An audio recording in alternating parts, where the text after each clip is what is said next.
Shan Wu is a defence attorney and former federal prosecutor. He joins me now from Washington. Great to have you with us.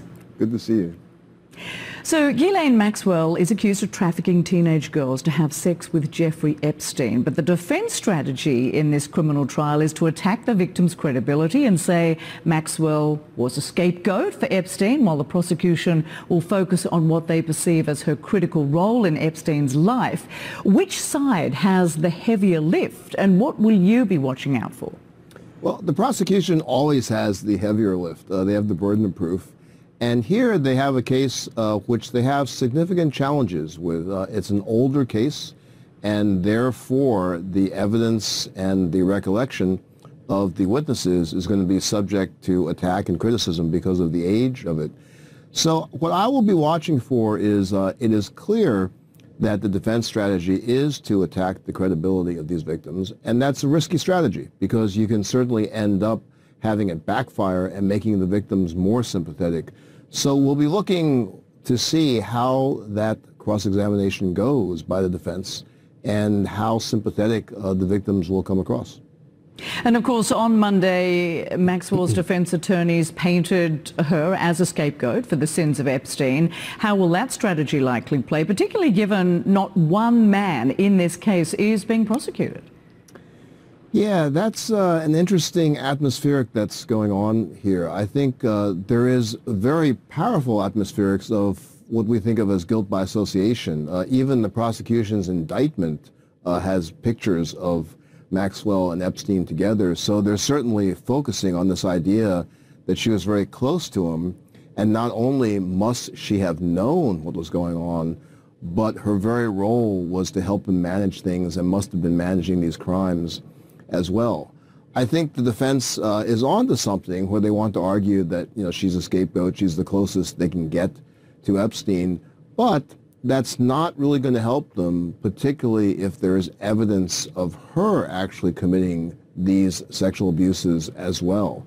And so that's really going to be the tension there, is who can portray their image more strongly. Can the defense make her seem like a victim herself, a victim of Epstein, and now being victimized by the system as a scapegoat? Or can the prosecution succeed in really painting her as, look at this person, she herself did wrong and she was in on the rest of these crimes? And you mentioned this at the top, but I do want to look at how much the passing of time will play a role in this trial. You know, how will the defense use this to put in doubt the memories of these victims? There's always a way to attack memories of crimes which have occurred a long time ago, and I understand that they're going to be using a memory expert, so to speak. I think Dr. Loftus, and I've been on with her before, and she is very well respected, but you know, she really just supplies the science, which to me, as a former prosecutor and trial lawyer, that we all know that memory is not infallible, and she provides some of the science for it. So I don't know ultimately how much mileage you can get out of that. It's not as though she's going to be in a position to comment on the credibility or their bad motives of the witnesses. She can only lay the scientific background for memories can be fallible, people can be influenced, and we'll have to see what the defense can really do with that, because they have to supply something to the jury that shows there is bad motive, and they need to crack the demeanor of some of these complainants. Right. So in the end, how much evidence is there for the prosecution to work with, or will this eventually come down to a he said, she said scenario? I think it won't be the classic he said, she said scenario, which, by the way, that's sort of Dr. Loftus' specialty, because there's so much other evidence to corroborate what was happening. There should be documents of the records of the travel.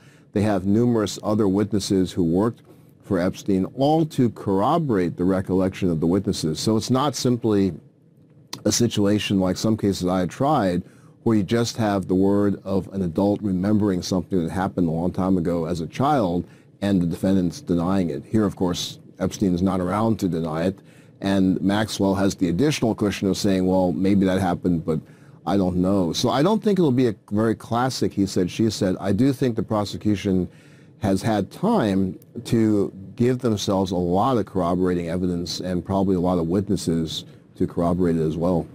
All right, we'll continue to follow this, of course. Shan Wu, many thanks for joining us. Appreciate your analysis. You're welcome.